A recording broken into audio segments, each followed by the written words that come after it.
À quoi aura servi la diplomatie congolaise sous le président Félix-Antoine Tshisekedi Tshilombo? Une diplomatie, comme vous le savez très bien, menée par le vice-premier ministre, ministre des Affaires étrangères. On va essayer aussi d'analyser la question de l'infiltration au sein de l'armée. Et déjà, l'ambassadeur congolais a exhumé les dossiers de Kalev Mutondo, qui a, à l'époque, en 2013, certainement énuméré certains généraux qui ne peuvent pas faire partie de l'armée congolaise. Mais aussi, on essaiera aussi d'aborder la question de Vital Kamerhe avec notre invité, Thierry Moussenepo. Bienvenue. Merci beaucoup, M. Jean-David. Notre toute première fois de vous recevoir depuis les débuts de l'année. C'est un honneur. Voilà. Alors, commençons par le procès Vital Kamerhe. C'est un procès de 57 millions. Mais déjà, d'aucuns pensent que c'était la politique qui était à la base de ce feuilleton judiciaire. Pas du tout. Vous savez que l'état de droit, c'est le respect des institutions de la République, c'est le respect et l'égalité devant la loi de tout citoyen, mais c'est aussi la séparation de pouvoir entre le pouvoir exécutif et le pouvoir judiciaire. Les juges sont libres face à la loi pour pouvoir rendre les jugements. Et vous savez qu'en ce qui concerne le procès Vital Kamerhe, ce qui vient d'être rendu, c'est en instance de dernier ressort, c'est-à-dire à la Cour de cassation, qui étudie les jugements et qui peut voir s'il y a eu des failles ou pas. Et vous savez que ce qui me choque, c'est que dans notre pays, on a la mauvaise habitude de dénigrer notre propre justice. Mais lorsque ça se passe ailleurs, nous applaudissons.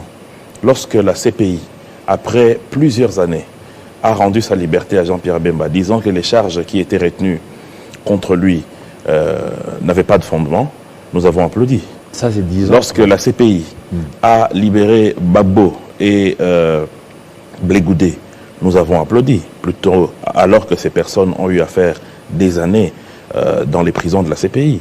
Lorsqu'aux États-Unis, il y a eu la liberté de M. Cartus, qui a été arrêté depuis 1994 et qui en 2021 a été reconnu innocent. Nous trouvons ça normal.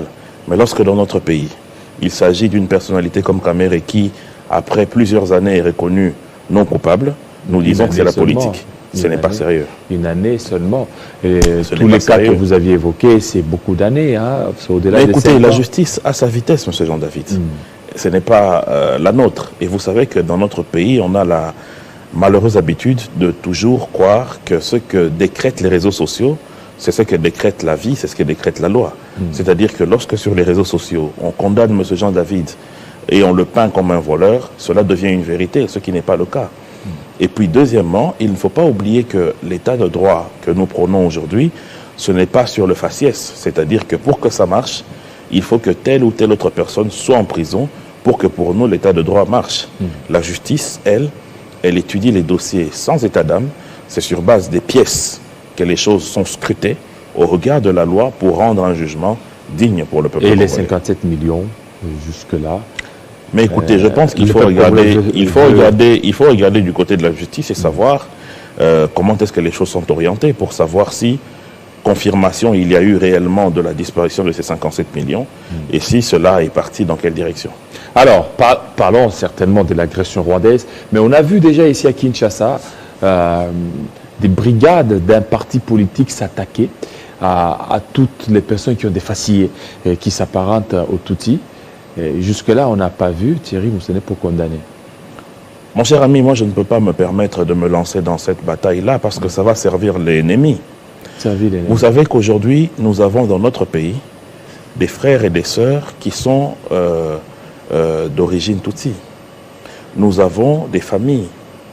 Nous avons des personnalités qui sont de cette origine-là. Il ne faut pas que nous puissions les ostraciser parce qu'il y a un Paul Kagame qui, avec son régime, est en train d'attaquer notre pays depuis des années. Ça n'a rien à voir. Vous savez, les Européens ont fait un effort de ne pas lier à la fois les Allemands et le parti nazi de Hitler. Il ne faut pas que l'on puisse confondre les choses. Et aujourd'hui, tous ceux qui rêvent et calculent de balkaniser notre pays nous attendent dans ce piège-là. C'est-à-dire que si aujourd'hui nous osons rentrer dans cette stigmatisation de faciès, cela va donner un argumentaire pour les personnes qui aujourd'hui veulent balkaniser notre pays et créer une zone qui sera contrôlée par certaines puissances. Nous ne pouvons pas accepter ça. Mais curieusement, c'est partie de l'Union sacrée qui... Et j'appuie la police et la justice qui ont réprimandé ces personnes qui ont osé aller sur ce terrain-là. C'est un très mauvais terrain, c'est un terrain très dangereux qui peut coûter cher à la République. Voilà, mais on parle maintenant de la diplomatie congolaise. On attendait à ce que l'M23 soit traité des terroristes au niveau international. On attendait une condamnation unanime de la communauté internationale face au Rwanda, mais jusque-là, rien n'a été fait. Est-ce que nous avons une diplomatie faible? Pas du tout, M. Jean-David, mais pour que nous puissions comprendre cette diplomatie et les grandes réalisations de cette diplomatie du président de la République, il faudrait d'abord qu'on puisse maîtriser la genèse de ce dossier qui concerne l'Est de notre pays. Si vous pouvez me laisser quelques minutes pour vous expliquer ce dossier, d'après mon entendement. C'est-à-dire que il y a 3 responsabilités dans ce dossier. Il y a une responsabilité de la communauté internationale, il y a une responsabilité du Rwanda, c'est-à-dire de Paul Kagame et de son régime, et il y a une responsabilité de l'élite congolaise. La responsabilité de la communauté internationale se situe à quel niveau? Vous savez qu'en 1994, lorsqu'il arrive le génocide rwandais, il y a plus de 2 millions de personnes qui sont entrées dans le Zaïre, c'est-à-dire notre pays aujourd'hui, qui à l'époque c'était le Zaïre. Ces 2 millions de personnes étaient aussi en partie composées des anciens FDLR qui ont commis des exactions contre les populations Tutsi au Rwanda. Il s'est fait que, lorsque ces réfugiés sont entrés ici, le gouvernement zaïrois de l'époque, c'était le gouvernement Kengo, avec le ministre des Affaires étrangères Kamanda Okamanda et le conseil spécial du président Rwanda, ont entamé des pourparlers avec les Nations Unies pour le rapatriement de ces réfugiés une fois que le régime du président Paul Kagame et du pasteur Bizimungu à l'époque avait pris les rênes du pouvoir. Mais comprenez qu'il y a eu un refus de l'époque par le vice-président Kagame qui a refusé à ce que ces réfugiés, il a court-circuité toutes les opportunités qu'il y avait pour que ces personnes puissent rentrer au Rwanda. C'est plus tard qu'on comprendra que c'était une tactique pour permettre l'invasion de la RDC en 1997. Lorsqu'il y a eu cette invasion en 1997, il y a eu énormément de tueries de certains Rwandais sur le sol congolais. Mais la raison était qu'il fallait traquer les FDLR qui étaient les génocidaires d'hier. Mais ce qui se cache derrière tout ça, c'est que le calcul d'une certaine communauté internationale, de certaines grandes firmes, c'était de mettre la main sur les minerais de la RDC. Ce qui explique que lorsque la rébellion de l'AFDEL était en train d'avancer, il y a eu des contrats miniers qui ont été signés. Et là, on parle d'une rébellion qui n'avait pas encore atteint Kinshasa. Contrat minier. Près de 80 contrats ont été signés, dont le contrat qui a fait trop parler, c'est celui de American Mineral Field, qui à l'époque était coté à la bourse de Toronto et tenu par Jean-Raymond Bouboul, qui est proche, Jean-Raymond Boule, qui est proche de Clinton à l'époque.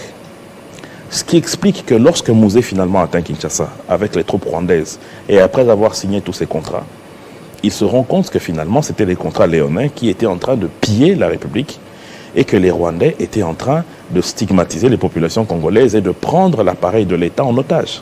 Rappelez-vous qu'on avait un chef d'état-major général ici, James Kaberebe, qui était un Rwandais, aide de camp à l'époque du vice-président Paul Kagame.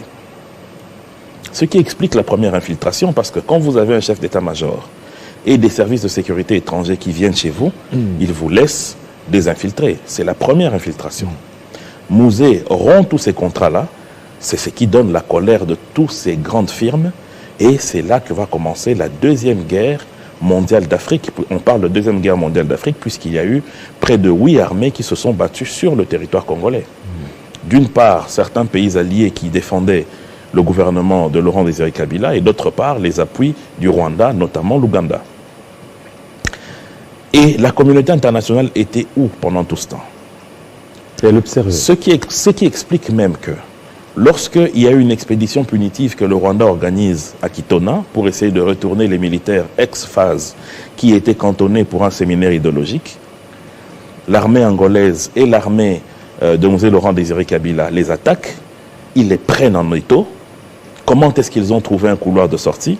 C'est parce que la Condoleezza Rice a demandé instamment à l'ambassadeur de l'Angola et du Zimbabwe qui se trouvait aux Nations Unies de pouvoir donner un sauf-conduit à James Kabarebe et sa bande. Donc vous voyez la complicité de la communauté internationale à ce niveau-là. On se souviendra même que lorsque le ministre des Affaires étrangères congolais à l'époque, Abdoulaye Yero Ndombasi, a demandé aux Nations Unies à ce qu'il y ait une intervention de la communauté internationale et qu'il a pointé les Tutsis du Rwanda derrière Kagame qui pillait notre pays, Condoleezza Rice a dit qu'il n'en était pas question. Et elle tenait aux Tutsis comme à la prunelle de ses yeux. Vous voyez jusqu'à quel niveau se trouve le cynisme de cette communauté internationale. On se souviendra même d'un grand journaliste du New York Times qui a couvert les événements ici dans les Grands Lacs, qui a très bien stipulé que le Rwanda et l'Ouganda, dans un de ses articles, il a stipulé que le Rwanda et l'Ouganda étaient des vrais sous-fifres des Américains et de certaines firmes anglo-saxonnes pour permettre à ce qu'ils puissent mettre la main sur les minerais de la RDC. On a même parlé d'une colonisation de proximité. Alors, au-delà de cela, on se souviendra même de la parole d'un grand ambassadeur du Ghana aux Nations Unies qui a dit que les Occidentaux cherchent à avoir en RDC, par le dialogue et la diplomatie, ce qu'ils n'ont pas pu avoir par la guerre. Et on comprendra pourquoi finalement on a imposé à Joseph Kabila, fraîchement arrivé au pouvoir, des accords à Sun City qui intégraient, qui donnaient le droit de passage à une intégration des armées rebelles qui étaient totalement infiltrées par les services secrets rwandais et ougandais. C'est comme ça qu'on a retrouvé dans nos rangs des officiers comme Bosco Taganda, qui a été arrêté à la CPI et qui a même demandé d'être jugé en Kinyarwanda, puisque c'est sa langue maternelle. Il y a des Sultani Makenga, des Kunda Batware. Voilà ce que la communauté internationale a imposé à notre pays. Et tous ces gens-là, tous ces militaires, et où est la responsabilité du Rwanda dans tout ça? Voilà. La responsabilité du Rwanda, c'est dans le pillage des ressources de la RDC. Parce qu'écoutez, nous avons la mauvaise habitude de suivre les médias francophones, France 24, RFI, TV5. Mais il faut suivre TV5, mais il faut suivre les médias anglophones et comprendre ce qu'ils disent du régime de Paul Kagame. C'est un régime dictatorial et le Rwanda est un pays pauvre. Ce n'est pas le miracle qui nous est peint par France 24 et tout consort. Puisque si les médias francophones peignent le Rwanda comme ça, c'est pour se laver de ce que le Rwanda les accuse dans l'opération turquoise. Mais les médias anglophones disent quoi? Ils disent que le Rwanda ne vit principalement que par l'aide internationale qui appuie son budget de 40%, mais aussi par le pillage des minerais de la RDC. Comment vous expliquez qu'un pays qui n'a pas de gisement d'or, mais qui exporte en 2018 près de 12 500 tonnes d'or vendues à Dubaï? C'est le comité d'experts des Nations Unies qui le dit, ce n'est pas moi. Comment vous allez expliquer qu'un pays qui n'a pas de coltan puisse en exporter autant? Donc aujourd'hui, le pillage des ressources de la RDC sont un moyen existentiel pour le Rwanda. Maintenant, où est la responsabilité de l'élite congolaise? Une certaine élite, bien sûr. C'est parce que cette élite, premièrement, certains qui sont véreux ont accepté de rentrer dans ce jeu pour leur positionnement personnel, sur le plan politique. Et d'autres aussi sur le plan économique, puisqu'ils servent de porte d'entrée pour l'organisation des pillages de nos ressources dans l'Est avec le Rwanda. C'est cela la réalité. Donc toutes ces rébellions qui sont fomentées sont des rébellions qui sont les bras séculiers d'un pays pilleur des ressources de notre pays. Alors, à la vue et au su de la communauté internationale, avec comme témoin principal la MONUSCO. Rappelez-vous, il n'y a pas longtemps, le ministre de la Communication a décrié la manière légère avec laquelle la représentante du secrétaire général des Nations Unies, ici, a parlé au Conseil de sécurité en ce qui concerne l'agression de la RDC, peignant un tableau qui donne une force extraordinaire au M23, mais ne citant pas nommément le Rwanda, qui aujourd'hui est indexé par les rapports de nos services de sécurité de notre armée comme étant le pays qui arme le Rwanda. Voilà la réalité. Qui arme le M23. Alors, quand vous mettez tout ce tableau-là, Vous voyez un Félix Tshisekedi qui arrive au pouvoir pour finalement chuter sur votre question, M. Jean-David. Oui. Il arrive au pouvoir, il se rend compte que d'une part, nous avons une armée des services de sécurité qui, après plusieurs brassages, compte dans son sein des moutons noirs. Quand vous suivez, ça passe même sur Télé 50 ici, quand vous suivez le gouvernorat militaire du Nord Kivu et de l'Ituri, vous vous rendez compte que chaque semaine, il y a des officiers supérieurs et généraux qui sont présentés à l'auditorat militaire, puisqu'ils ont vendu des armes aux Rwandais, où ils ont trahi. Ça donne le niveau d'infiltration que notre pays a connu à cause de ces brassages, mixages, etc. Deuxièmement, commandé par la cela a affaibli notre armée sur le plan tactique et sur le plan secret. Et troisièmement, cet embargo qui exige à la RDC de pouvoir, certes, acheter des armes, mais avec une clause qui demande à ce que le pays fournisseur puisse donner la liste des armes qui sont livrées à la République démocratique du Congo. Qui ne dit pas que ces listes se retrouvent chez nos ennemis. Voilà la difficulté. Est-ce qu'il y avait mal embargo s'il faut en parler? Alors, lorsque le président... Je finis, je m'excuse, je finis par là. Lorsque le président constate tout ça, il choisit 3 approches. La première, c'est d'aller vers les pays voisins. Puisque le Burundi aussi est concerné avec les Imbonerakure qui sont en RDC et qui attaquent de temps en temps certaines collectivités du Burundi. Les ADF qui sont installés dans nos parcs ici et qui attaquent l'Ouganda de temps en temps. Rappelez-vous de l'attentat du 24 décembre dernier, lorsqu'il y a eu des grenades qui ont explosé en pleine ville de Kampala. Et aussi le Rwanda, avec cette rhétorique que moi je ne crois plus du tout, avec ces FDLR qui selon lui seraient encore ici.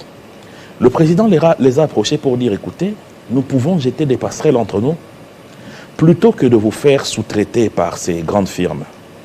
Passez par la porte officielle pour obtenir des contrats en bonne et due forme, notamment des contrats pour raffiner l'or, notamment des contrats pour exploiter le gaz ensemble, notamment des contrats de ceci ou de cela. Donc si nous sommes ensemble, nous serons plus forts, puisque les conséquences de déstabilisation qu'il y a chez vous impactent chez moi. Quand il y en a chez moi, ça impacte chez vous. Donc travaillons ensemble. Certains ont pris la perche de cette main tendue par le président, notamment l'Ouganda, l'Angola, le Burundi. Mais le Rwanda a fait semblant à un moment, mais évite rentrer dans ses démons. C'est cela le problème. En utilisant toujours ces hommes liges qui sont les rébellions du M23. Cette fois-ci, bien sûr. Et vous comprenez par là que la diplomatie du président est allée au-delà. Ça, c'est la deuxième phase. C'est de pouvoir assurer les autres partenaires africains de la RDC, notamment le Kenya, qui historiquement est lié à la RDC, avec notamment la grande tribu Kikuyu, qui est la majorité de la tribu qui peuple le Kenya, qui sont des Bantous comme nous. Et l'application de d'autres pays comme le Ghana, ainsi de suite, le Burkina Faso et le Congo-Brazzaville, la Tanzanie. Deuxième phase, aller au-delà, c'est-à-dire aller vers ceux qui soutiennent ces rébellions. Parce qu'il ne faut pas oublier que le monde d'aujourd'hui est tenu par les multinationales. Lorsque vous avez en France un président comme Macron, vous savez que derrière lui, il y a les Rothschild. Il faut savoir derrière lui qu'il y a Areva, il y a Total, il y a Bolloré. Les multinationales commandent les politiques de ces pays. C'est la même réalité aux États-Unis. Donc le président est parti s'adresser à ces gens-là pour dire, mais écoutez, pourquoi vous passez par la fenêtre? Venez discuter avec le Congo. Je vais faire un effort d'assainir le milieu des affaires pour permettre qu'il y ait moins de corruption, qu'il y ait une justice distributive, mais qu'il y ait aussi des infrastructures. Ainsi, vous allez avoir les minerais dont vous avez besoin de la meilleure manière, mais qu'on ait un contrat de gagnant-gagnant. Et finalement, il a essayé, bien entendu, de rassurer son peuple au travers certaines structurations politiques, dont l'Union sacrée, pour permettre à ce que tout le monde puisse adhérer à sa vision, pour qu'ensemble nous puissions faire développer le pays. Cette diplomatie a donné des fruits. En partie puisque nous constatons que réellement certains pays africains ne sont pas d'accord avec ce qui se passe dans l'est de notre pays. Notamment le Kenya qui a accepté de donner la possibilité à un dialogue franc entre le gouvernement central et les rébellions qu'il y a dans l'est. Sachez qu'il y en a plus de 120 qui ont été répertoriés par le groupe d'experts des Nations Unies et par les services de sécurité de notre pays. Mais vous vous rendrez très vite compte que lorsque le président de la République dit que ce dialogue qui s'ouvre au Kenya, c'est pour permettre une réinsertion de ces rebelles qui déposent des armes et un appui pour leur permettre de continuer une vie sociale apaisée. Mais il dit non à ces brassages qui se faisaient de manière désordonnée. C'est là que le M23 de Sultani Makenga refuse, parce qu'eux ont toujours joué dans le brassage désordonné pour infiltrer notre armée, infiltrer nos services de sécurité. C'est là où le Rwanda a réagi, parce qu'il ne pouvait pas accepter un tel schéma. Et c'est là où réellement le M23 est tombé dans le piège, parce qu'aujourd'hui, ils sont taxés comme groupe terroriste.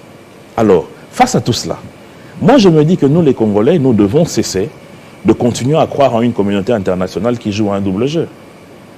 Nous devons nous contenter d'abord de notre propre opinion. Quelle est notre opinion? Nous sommes convaincus qu'il y a un plan pour balkaniser le Congo. Et que le bras séculier qui est utilisé pour ce plan, c'est le Rwanda. Et que le Rwanda utilise ces sous-fifres qui sont aujourd'hui le M23, hier le CNDP et ainsi de suite. Nous avons compris cela et nous n'avons plus en ce moment besoin de l'opinion de qui que ce soit parce que la nôtre nous suffit. Alors il faut qu'on se mobilise en interne. D'une part sur le plan politique en étant derrière le président de la République, notre armée et les institutions. D'autre part en demandant à nos institutions, notamment au gouvernement, de donner suffisamment de moyens à notre armée. Et finalement à nos populations de nous mobiliser comme un seul homme. Parce que si depuis 1997, tous ces plans ont échoué, c'est grâce à la mobilisation de notre peuple. Et pour moi ici l'occasion de saluer ce peuple, le peuple congolais, celui de l'Est et celui de l'Ouest, qui, unis comme un seul homme en ce qui concerne le territoire national, n'accepte aucune compromission. Et cela est très important dans la mesure où nous constatons une complicité d'une certaine communauté internationale derrière tout ce qui se passe comme mélodrame dans l'histoire de notre pays. Dans votre exposé, vous avez parlé de l'embargo. Existe-t-il vraiment l'embargo? En fait, l'embargo a été allégé, dans la mesure où on permet certes à la RDC d'acheter les armes, mais avec une clause qui demande à ce que les armes qui sont envoyées ou livrées à la RDC puissent être identifiées et répertoriées, et cette liste envoyée au comité d'experts des Nations Unies pour permettre à ce qu'ils puissent faire une traçabilité des armes qui rentrent en République démocratique du Congo. Mais sachez que sur le plan tactique, c'est un danger parce que nous avons aujourd'hui des preuves documentées que certains membres de ces groupes d'experts et même certains membres de la communauté internationale participent à cette déstabilisation de notre pays. Et qu'aujourd'hui, leur fournir ainsi la liste des acquisitions militaires et de défense de notre pays est une grave situation sur le plan tactique et sur le plan sécuritaire que nous ne pouvons plus accepter. Et cela viole notre souveraineté en tant que pays. Nous avons le droit d'acheter les armes, surtout que nous sommes aujourd'hui agressés. Nous ne faisons pas face à une rébellion classique, nous faisons face à une agression. Les preuves ne font que s'accumuler du jour au jour. Alors, notre diplomatie, vous trouvez que les résultats sont probants? Bien entendu, puisque au-delà de la question de la guerre, il ne faut pas oublier qu'il y avait une autre question beaucoup plus cruciale. C'est la question de nos relations avec les partenaires bilatéraux, notamment avec le FMI et la Banque mondiale.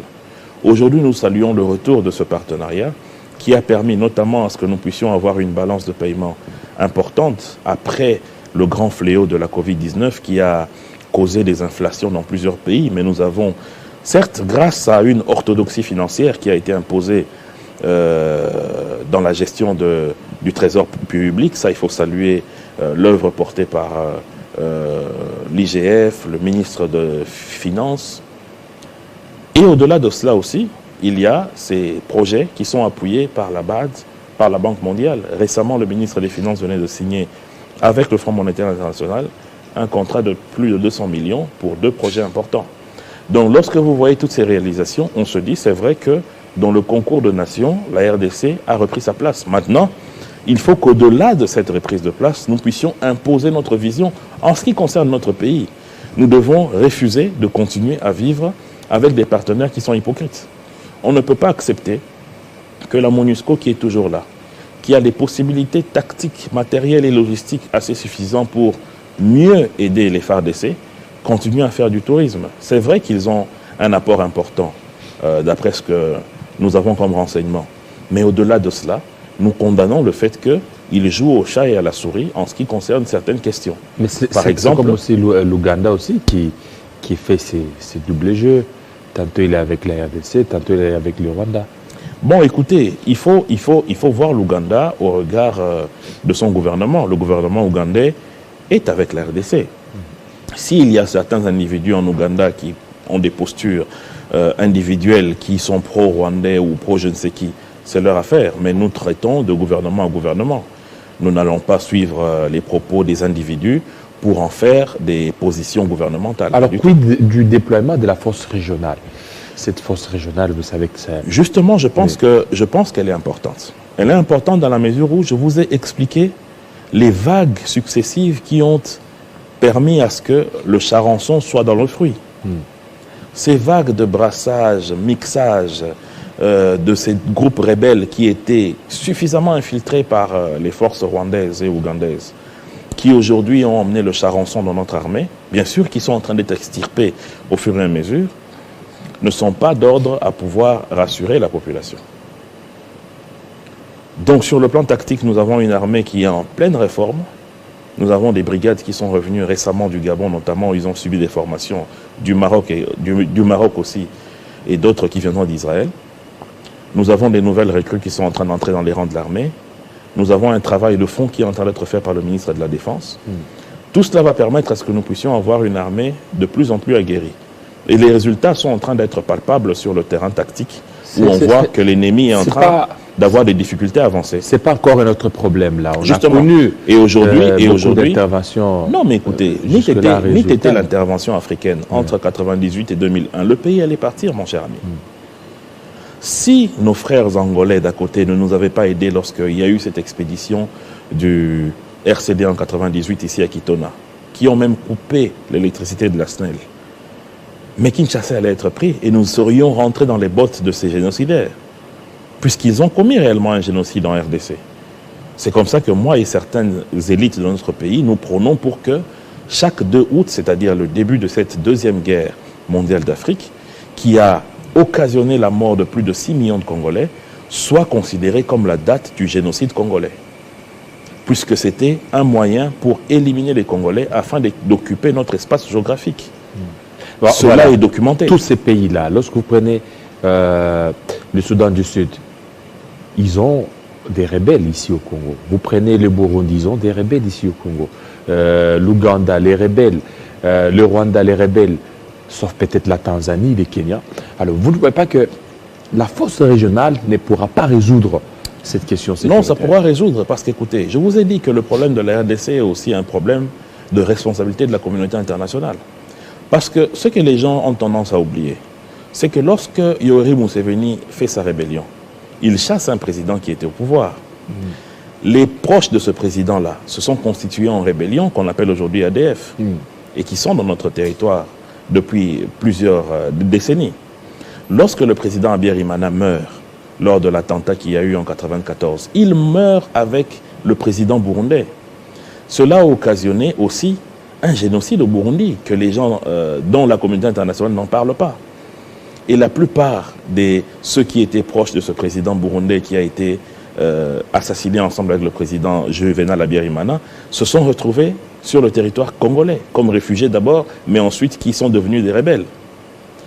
Lorsque vous voyez ce qui est arrivé au Rwanda, je vous ai parlé de 2 millions de populations qui sont, de personnes qui sont venues sur notre territoire au lendemain de l'attentat et lorsque le génocide a commencé. Ils sont, parmi ces personnes, il y avait des anciens de l'armée du Rwanda, du FPR. Et aujourd'hui, toutes ces forces négatives pilulent l'Est de notre pays. Cela n'exclut pas la responsabilité de gouvernance de notre pays, où nous avons failli à sécuriser la grande partie de notre pays, partant du corridor nord jusque dans le Grand Est. Ça, c'est une responsabilité congolaise. Je vous ai dit que l'élite, une partie de l'élite congolaise n'est pas à exclure dans cette responsabilité de déstabilisation de notre pays. Mais lorsque vous prenez en compte tous ces éléments, il est important que nous puissions aussi résoudre cela par le truchement de cette communauté internationale, mais cette fois-ci exclusivement africaine, qui va permettre à ce qu'il y ait une force neutre qui soit installée pour traquer ces bandits. Mais déjà là, il y a un problème. Le chef d'État, il dit qu'il a obtenu les retraits du Rwanda, mais Ce n'est pas le cas avec l'Ouganda. L'Ouganda veut que tout le 7 pays soit dans cette force. Non, il s'agit de notre pays, mon cher ami. Il s'agit de notre pays. Je peux vous rappeler qu'ici, si la MONUSCO est arrivée, à l'époque MONUC s'est déployée dans notre pays, c'est à la demande du gouvernement de Laurent Désiré Kabila. Donc aucune force ne peut se déployer dans un pays sans que le gouvernement central responsable puisse l'accepter. Donc si notre pays, tel que l'a signifié le président de la République, dit non au Rwanda, sachez que le Rwanda ne va pas participer. Sinon on n'acceptera pas cette force. Encore que notre armée se débrouille beaucoup mieux que hier. Nous avons des résultats très palpables. Ok, merci beaucoup. Monsieur Thierry Moussenepo, un mot par rapport au dossier des rebelles où le travail abattu par Kalev Mutondo, reconnu par le gouvernement congolais. Mais écoutez, il faut savoir que toutes ces personnes, que ce soit Kalev Mutondo, quoi qu'il ait des choses que la justice serait en train de lui reprocher, ont été des fonctionnaires de l'État. C'est des Congolais. Ils ont eu à émettre des avis à l'aune de leur responsabilité étatique. Donc il faut savoir qu'au-delà de ce que lui a fait, il y a d'autres qui ont fait des travaux remarquables. En l'occurrence, l'actuel AG de l'ANER, qui à l'époque aussi était dans les services et qui a fait un rapport méticuleux en ce qui concerne la situation de l'Est de notre pays. Il y en a plusieurs des Congolais comme ça qui ont stigmatisé ce mal profond. Merci beaucoup. Voilà, ça n'est fini, fidèles téléspectateurs. Restez branchés sur Télé 50 et à très bientôt.